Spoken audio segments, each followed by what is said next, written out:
Hi folks, welcome to another episode of the 59th Minute FPL podcast, which is brought to you by Fantasy Football Scout. I'm Mark McGettigan. You'll find me on Twitter at FPL General. Gameweek 1 is almost upon us. It's time to get those teams locked in and ready for battle in another FPL campaign. When the season does kick off this weekend, there will be a 59th Minute podcast every Monday and every Friday throughout the season, aside from those international breaks.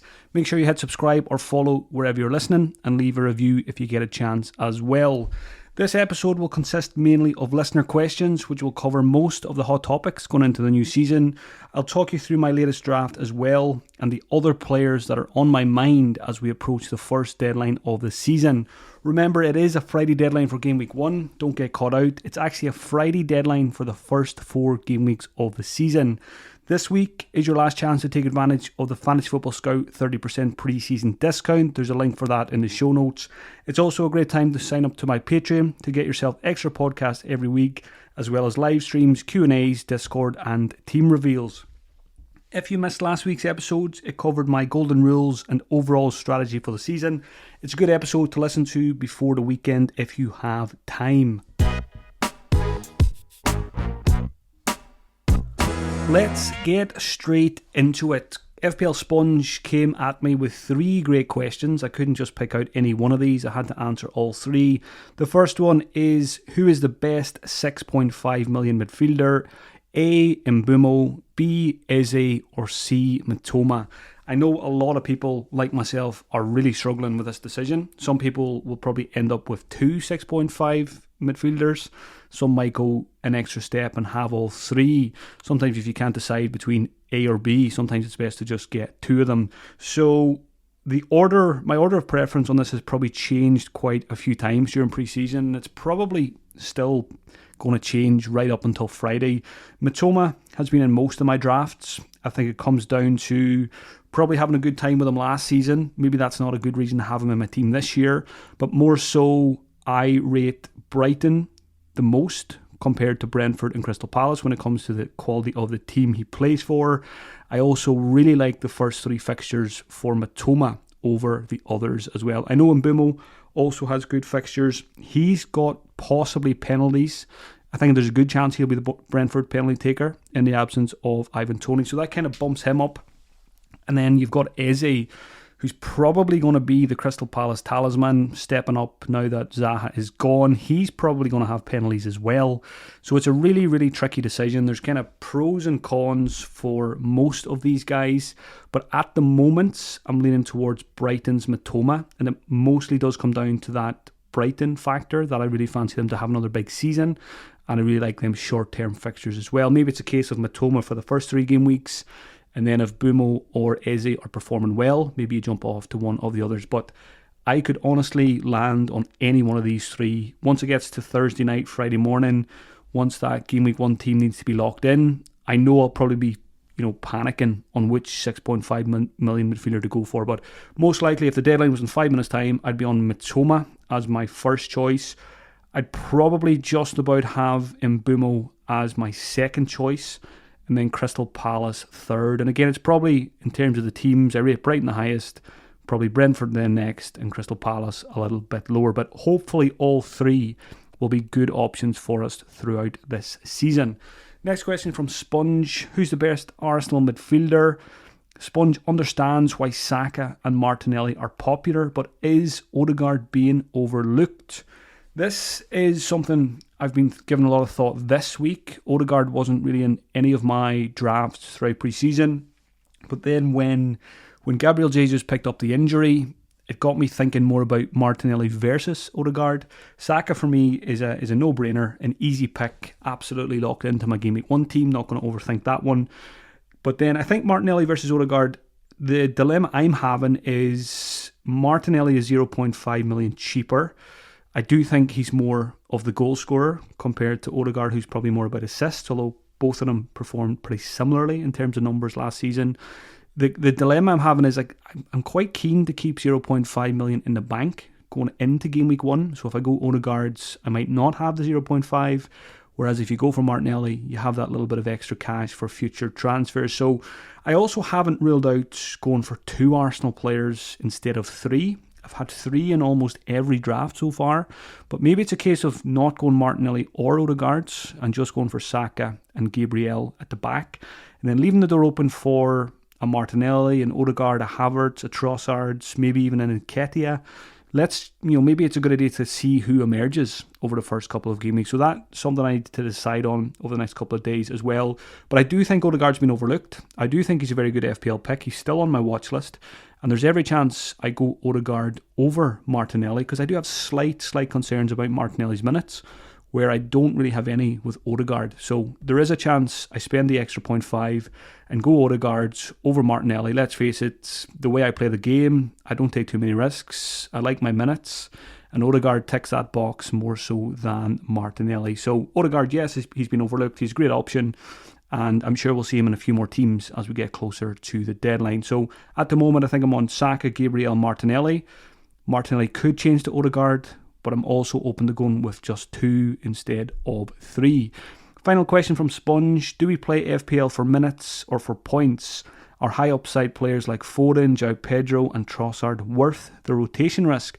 I like this question. Do we play FPL for minutes or for points? Obviously we play it for points, and I always think you can't get the points if you don't have the minutes. But yeah, I think certainly the way I play the game, you do miss out on massive points hauls from exciting players who maybe don't play 90 minutes every week, but when they are on the pitch are very, very capable. I think of a Riyad Mahrez as well, before he left. If you sit through the benchings and the 0 pointers and the 1 pointers, very often Mahrez gives you, the odd 15 pointer, which is very, very nice. But I'm always kind of slow and steady, pick a player who's going to be on the pitch for 90, 95, 100 minutes, and try and get the points slow and steady over the season rather than try and hit the spikes on these more risky players, I would call them. So Foden in particular, there might be a question about him later, but just in case there isn't, he was in a couple of my drafts. Then the Community Shield basically reminded me of how frustrating it can be to own a player like Foden under Pep Guardiola, because there's always going to be times where he's on the bench, and I just don't like sweating over team sheets. So I think I'm going to swear Foden, even if there's a team leak on Friday. I'm going to Fantasy Football Fest on Friday. I've got a 5-hour train journey. Going to try and do a bit of work throughout the day as well. And when I arrive at Fest at 4 or 5 o'clock, I don't want to be anywhere near the FPL website. So I'm really going to try and lock my team in this season on Thursday night, because I just want a nice relaxed Friday and not have to worry about my own team. So I don't think I'm going to let any team leaks on Friday influence my decision. Just make my bed with no Foden, no Alvarez, and then just see how things go over the first couple of game weeks.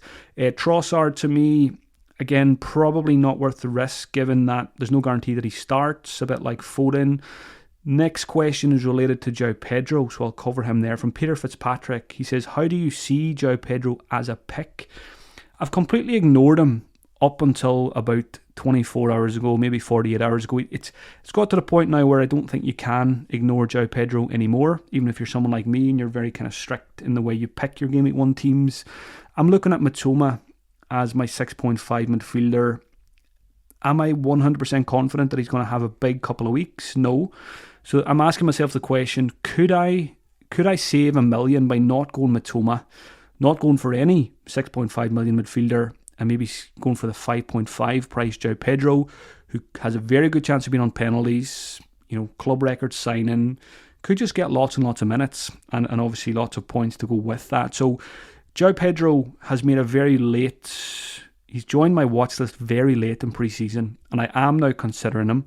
But I think when it comes to the crunch, I don't love him for team structure, because I just have that feeling if you go for a 5.5 striker, even if you leave 0.5 in the bank, even if you leave a bit more, even 1 million or 1.5, there's not a huge amount of strikers that you can pivot to. Now, if you go for João Pedro and you commit to him for the first 2 game weeks and you bank a transfer in game week 2, even if he gets benched game week 1, maybe you stomach it and you give him another chance game week 2, you can always flip him back to a midfielder in game week 3 with 2 free transfers. So I am open to it, but I still think I'm going to go for Haaland, Watkins and a 3-5-2, and I can get on João Pedro at a later date if he proves to be a good option. Just more structurally, I'm not inclined to go there. But again, like the other midfielders I mentioned, I hope João Pedro is a good FPL pick for us this season. I'm seeing him in a lot of teams. A lot of people I'm talking to who are sending me teams have João Pedro, and honestly, I wouldn't tell anyone to take him out because it could be a really good enabler this season. So I'm very interested to see how João Pedro plays out, but I'm kind of comfortable not going there to begin with just to see what happens. Question from FPL Tinkerer. We're all FPL Tinkerers this week. Is Salah captaincy in Gameweek 2 worth wrecking a balanced team structure? My short answer here is no. I am not going with Salah. I'm pretty set on that now because I made a couple of drafts with him and Haaland. Also, similarly made a couple of drafts with Harry Kane and Erling Haaland, and I just really like what you can do with one premium rather than two. I like spreading the cash. I like having an overall, pretty strong 11 rather than having to cut a couple of corners or lose players that I don't want to lose. I want double United midfield. I want possibly double Arsenal midfield. You have to sacrifice some of those if you get a Salah or a Harry Kane. So I don't think it's worth ripping up your team for one captaincy shout when you can just captain Haaland, who's an absolute machine, even though he plays Newcastle, Game Week 2. I'll be quite comfortable doing that. There's probably a couple of other captaincy options out there that week as well. So for me, I'll never buy a player just for 1 week, even if it has captaincy involved. And the drafts that I like most are the ones with just one premium. So at the moment, I'm very likely going to be on no Salah instead of Mo Salah. Question from Fies. With Jesus out for the short term, is it a viable strategy to just double on Arsenal and then keep the third spot open for a bandwagon? Or should we just go with Odegaard's or Martinelli alongside Saka, Gabriel, as the fixtures are too good from Game Week 1 to Game Week 7? So yeah, this is something I'm kind of weighing up in my mind. Is it okay to just go with two Arsenal? Or do you really just make your bed, pick three, attack the fixtures, especially when it's home to Nottingham Forest Game Week 1? I think I lean towards just going for it. Going with three. If you miss out on if Havertz starts hot or if Trossard starts hot, you can't predict that before the season starts. So perfectly viable to go with two Arsenal. Perfectly viable to go with three. And I think I am leaning towards probably going with three. And I think at the moment, Martinelli with the 0.5 in the bank is what I'm leaning towards.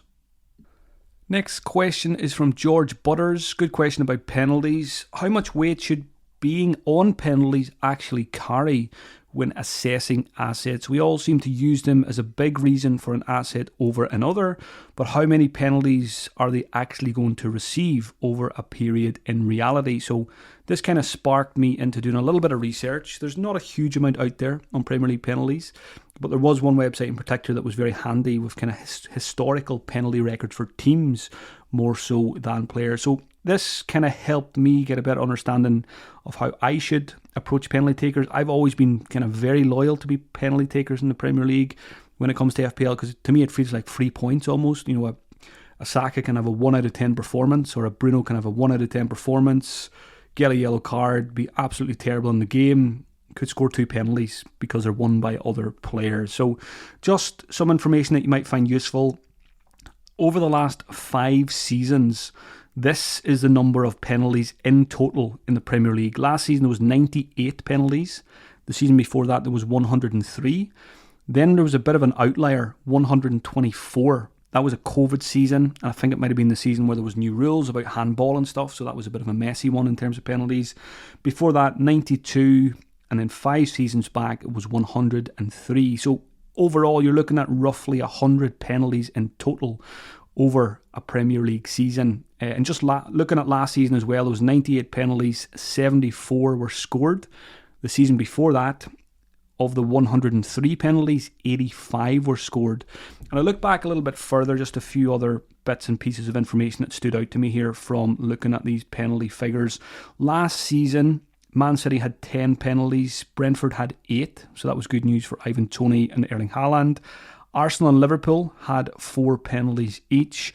Manchester United only had 3 penalties last year. Now, if you look historically, which I'll mention soon, they had a huge amount in previous seasons. So if United can improve on 3 penalties, which they probably will this year, looking at the history of this, that will be better news for Bruno Fernandes, as long as he scores them, of course. And interestingly, last season, Bournemouth were the only team to have been awarded 0 penalties. Going back one more season, 2021-2022, again, Manchester City were really high. They had 9 penalties. So they've had 19 penalties in the last 2 seasons. 2 years back, not last season, the season before, it was better for Arsenal and Liverpool. They had 8 penalties each. And Manchester United, again, not a huge amount. They had 5 penalties in 21-22. But again, on Manchester United, if we forget the last 2 seasons, 2020-2021, 11 penalties. 19-20, they had 14 penalties. And in 18-19, they had 12 penalties. So historically, Manchester United have been awarded a lot of Premier League penalties. Maybe something has been done to, fix that problem. Maybe we were getting too many, and we certainly haven't had too many in the last 2 seasons. So I'm interested to come back at the end of this season to see where Manchester United fall on the table of penalties. So just a bit of information here that might kind of help you in terms of some of the players you might be looking at. Basically, what I took away from this is if there's going to be roughly 100 penalties in a season, you've got 20 teams. If it was split evenly, which obviously it isn't, you're expecting around 5 penalties per team. But obviously some can fall below that and some can fall above that. And obviously you would expect the better teams to be awarded more penalties because they spend more time in the box and all that kind of stuff. So my takeaway here is it's probably not going to change too much in terms of how I pick players. I still really like a penalty taker. It's just a little nice added bonus. If I like a player anyway from open play, like a Saka, like a Watkins, it's just a nice bonus that they are penalty takers. Next question is from FPL SWATs. Thank you for all of your retweets on the podcast recently, SWAT, as well. I really appreciate that. If Harry Kane stays, is it worth going in early on him or Maddison? So as we get closer to the season, Kane looks like he's going to stay for the short term at least. So we probably need to start considering him for our FPL teams. Haven't been seeing him in any drafts really, because most people like myself thought he wouldn't be here by the time we got to Gameweek 1. Tottenham's fixtures, just to remind you, are Brentford's, Manchester United, then it gets good, Bournemouth, Burnley, Sheffield United. That's a nice run of 3 fixtures. And then it's Arsenal and Liverpool. I think that's Gameweek 6 and Gameweek 7. Harry Kane, 30 goals last season. I think he might have got about 9 assists as well. I think he finished less than 10 points behind Erling Haaland in the end, which I think surprised a lot of us, given that most of us had Haaland all season and not too many people had Harry Kane for long stretches. Kane's ownership at the time of recording is around 14%, and that might not rise too much because people are probably pretty locked in on their teams at this stage. And again, people are worried that they might pick him in Gameweek 1, then he might leave, and then you're forced into a transfer. But certainly, if you're looking for a differential to start the season, Harry Kane could be the best one available out there. Question also mentioned Maddison. I do like Maddison more as a pick if Harry Kane is there to finish the chances that he creates. To me, they're 2 players that will really enjoy playing with each other. You throw Heung-min Son and Kulusevski into the mix. That would be a really exciting, front 4 if Harry Kane does stay. So Kane is on my mind. Again, structurally, don't think I'll be able to fit him in Gameweek 1. So I'm more likely to go for a Maddison over a Harry Kane for budget reasons. And I talked about Martinelli. That spot is not 100% secure in my team. If I decide to go for just 2 Arsenal players instead of 3, there's a good chance Maddison might take that spot off Martinelli for the start of the season. Maddison's my kind of FPL pick. He is a player you pick, you keep him long term, and if he plays the way he did at Leicester, lots of avenues to points with set pieces, goals from open play, all that kind of stuff, he should prove to be good value at 7.5. So I like Maddison as a possible player you pick in Gameweek 1, and he could be in your team for a large chunk of the season. Question from FPL Himbo. Are there enough strong budget options to allow for a competitive team that includes Salah or Kane alongside Haaland? And if so, who are they? So, mentioned a bit about this, but I also just very quickly put a very quick draft together to see what it looks like if you do put Salah or Kane alongside Haaland. For this example, I think I put Harry Kane in there. So, it doesn't sound too bad. It's probably not something I'm going to do, but I'm sure some of you listening will like the sound of this and you'll be open to doing it. So if you put Kane, Haaland and João Pedro up front, so this would be a 3-4-3 formation. That front 3 sounds pretty good to me, as long as João Pedro gets significant minutes. In midfield, you can still go Saka, Bruno, some like Madison, and then a 6.5 million midfielder. That's your Bumo, Matoma, or Eze. Or some people might be braver than me and take a punt on someone like Diaby at Aston Villa. Then in defence, the structure would be quite similar to what I have at the moment, a 5.5 and then 2 5 million defenders. So it could be a City defender, it could be a Chilwell. Gabriel can be in there, a Stupinan, the usual suspects. And then you've got a 4.5 goalkeeper. So you can do it. And when you look at it on paper, it doesn't sound too bad. So let's say, for example, Pickford, Chilwell, Gabriel, Stupinan, Saka, Bruno, Madison, Mitoma, Haaland, Kane, João Pedro. That to me sounds like a pretty good 3-4-3. But when I compare it to my 3-5-2 formations, I just still like the 3-5-2s more. And I think I'm going to take a pass on Kane and Salah. Assess how they do and maybe come back to them when I play the first wildcard, whenever that is, or whenever I've got 2 free transfers saved up. I can do a bit of surgery, even if it means a -4. But good to throw out some food for thought there on a different kind of setup for Game Week 1. Question from Mark, not from myself, Mark with a C, not with a K. Rank the best City defenders specifically for Game Week 1 out of Stones, Diaz and Gvardiol. Mark is currently on John Stones, and he thinks Gvardiol is too much of a risk for Game Week 1. Although if we get early team news, would you save the 0.5 if he is starting? Yeah, Gvardiol's a big signing. One of the most highly rated young centre backs in world football. So we'd expect him to get a lot of game time over the long term. Maybe we might have to be patient with him to begin with. But again, those team leagues, if you're willing to be online and make late changes to your team on Friday, which I don't think I am, if you're quite keen to get a City defender, if you're looking at Stones and Diaz already, maybe you're looking at other players like a Kanji as well. If we get news that Gvardiol is starting, I think you do save the 0.5 and you put him in. Because if he starts Game Week 1, there's a good chance he'll just get loads and loads of minutes in the early part of the season. So yeah, I would, if you get news, I would be happy to put him in. I think the key is if you're going for any City defender, Stones, Diaz, Gvardiol, you want to make sure you've got a good first sub. You don't want to have 2 4 million defenders and a 4.5 million striker on your bench if you're going for a City centre back, because if they miss out, let's say John Stones misses a game or has an injury, you want to have maybe a 4.5 million defender on your bench that can come in instead of a Bayer or a Baldock or a Bell at Luton. Just a little bit of extra strength, I think, is sensible if you're going for a Manchester City defender, just in case you get pepped. Question from Matt, nice and short. Gabriel versus Saliba. Can you discuss that one? For me, it's quite a simple one. They are the same price. Saliba, to me, is probably the better defender when you talk about real life and real football, not FPL. But FPL-wise, Gabriel has much better underlying attacking numbers, has a good knack of getting his head on the end of corners and stuff like that. So Gabriel, to me, also maybe a slightly better injury record as well. I know Saliba had back issues, and when it's back issues, I'm always a little bit wary of going for a player just in case we get a reoccurrence. But yeah, to me, Gabriel, just for that added goal threat.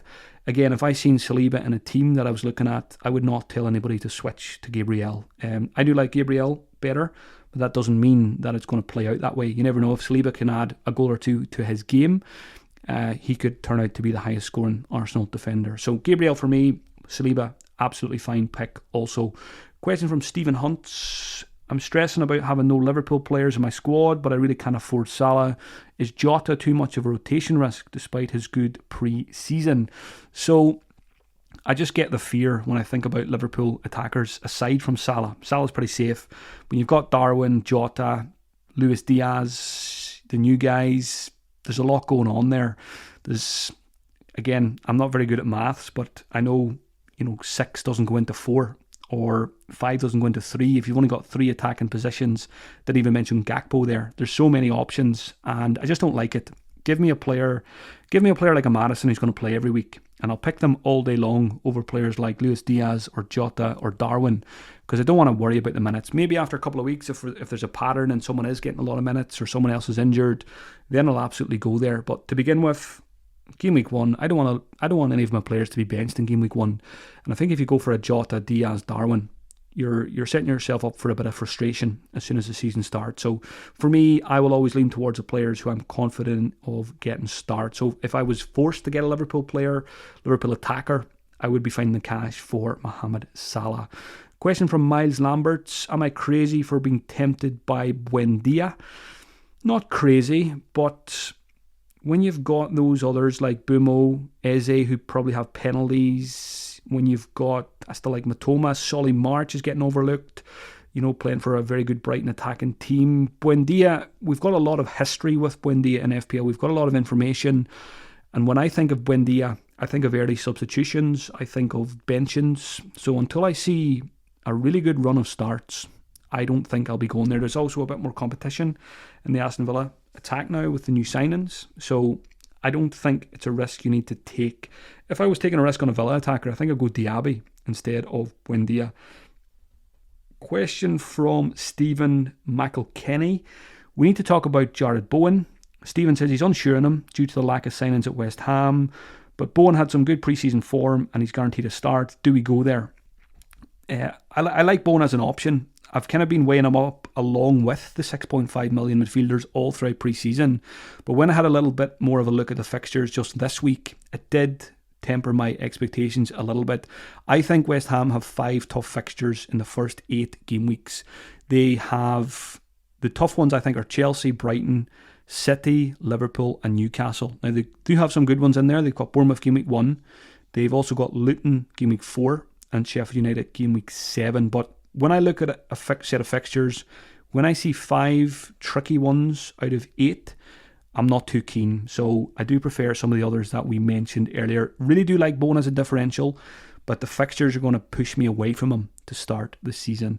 Question from Ishank. Is Enciso a good option for the 5th midfielder spot, or should we look at other options within the same price point or lower?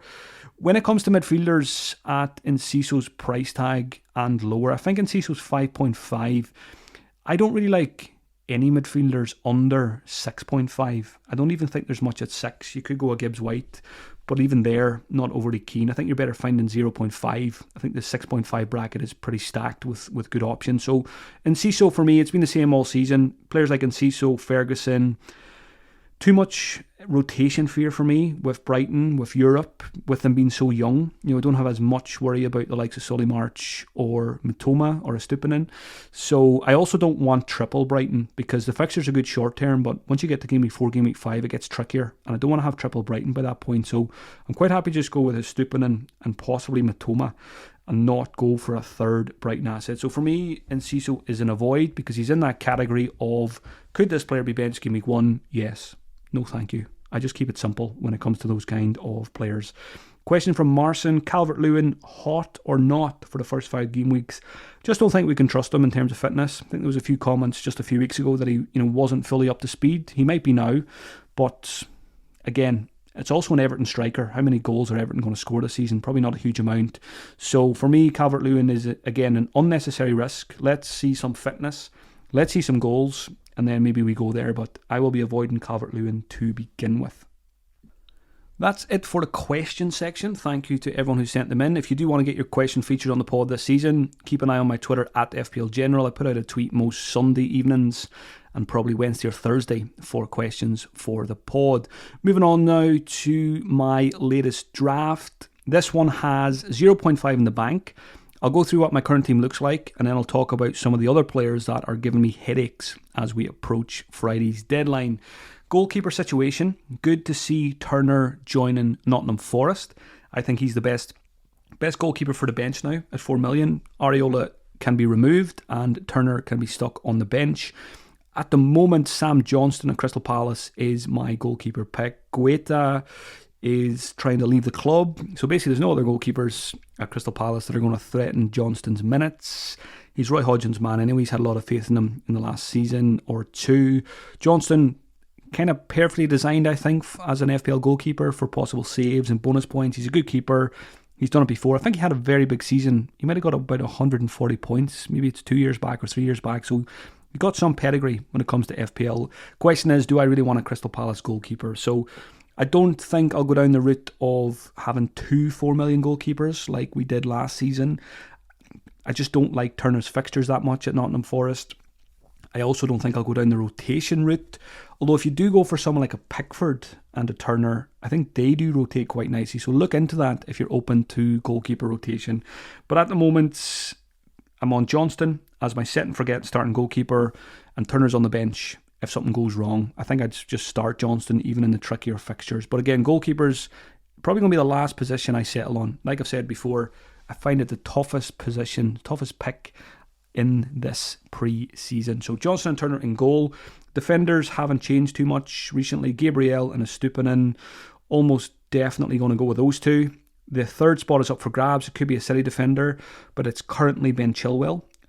My thinking with Chilwell is, yes, it's Liverpool first, but I want Ben Chilwell Game Week 2 to Game Week 8. The fixture's really good, so if I'm going to get him if I'm going to want him anyway, I can save myself a transfer, just get him in Game Week 1. I'm quite happy to start him against Liverpool. I don't mind that. I've seen some people benching him, maybe going with a City defender and a Chelsea defender with one of them on the bench, but I'll happily start Chilwell against Liverpool. Not expecting a clean sheet, but hopefully an attack and return.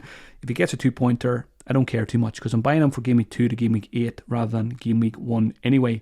So Gabriel, Estupinan and Chilwell. And then on the bench, I want to have a 4.5 million defender rather than 4 million. So Tarkowski's been in a lot of my drafts because I like Everton's fixtures. He's a big goal threat. And again, hopefully I'll never need him anyway. But as a first sub, I like him as a slight differential who can come on, and you just hope you're lucky the week you do need him, that's the week he can nick a goal. And with the fixtures, I know Everton are not great, but there's a few clean sheets in there, hopefully, over the first 8 game weeks until, might end up wildcarding around that stage then, and you can decide, maybe go back to a Botman at that point when his fixtures are better. So Tarkowski at the moment is winning the race as the 4.5 option, and then I've got Bayer from Burnley, who's been in all of my drafts, and I think he's going to stay as well. Midfield, Saka, Martinelli, Bruno, Rashford, Mitoma. What is set in stone here? I think Saka's set in stone. Bruno and Rashford, I think, are set in stone. And then the Martinelli spot's up for grabs. Could be a Madison, could be Odegaard. And then Mitoma. Again, Mitoma could be Eze, could be Mbumo. I'm really struggling with that position. Again, I think the goalkeeper position and a 6.5 million midfielder decision, like many others, is what I'm struggling with. Up front, Haaland, Watkins, and most importantly, Plange remains. I think he will remain. He was in my Game Week 1 team last season. He's now red flagged. No one else can pick him if they don't have him already. So I can keep him to myself in many ways, in many leagues and stuff like that. So again, the thing with Plange, he's unlikely to fall in price. I don't know the exact rules about players flagged. Some people, I've seen a few people tweeting saying if you have a red flag player that they won't fall in price, but I can't say that for sure. I haven't seen specific rules on that. Maybe someone can let me know if they do know the answer to that. But at least with someone like a Plange, he's much less likely to fall in price than, I think Mubama at West Ham is the highest owned 4.5 million forward now. So that makes him the most likely to fall to 4.4 if people start wildcarding him out and stuff like that. So Plange will probably stay because it's a third sub. I don't need it. And yeah, it's a little bit of a staying loyal to my boy. He's I think he's joined Carlisle on loan, which is not a huge drive from Glasgow, so you never know, maybe I'll take a trip down to see him in action at some point this season and get his autograph. So Haaland and Watkins, I'm quite determined to stick with Watkins. Yes, there's some João Pedro temptation, but again, I've tried a few drafts with João Pedro and I still really like the Watkins draft. So I think I'm pretty set on Watkins and Haaland as my front two for the season.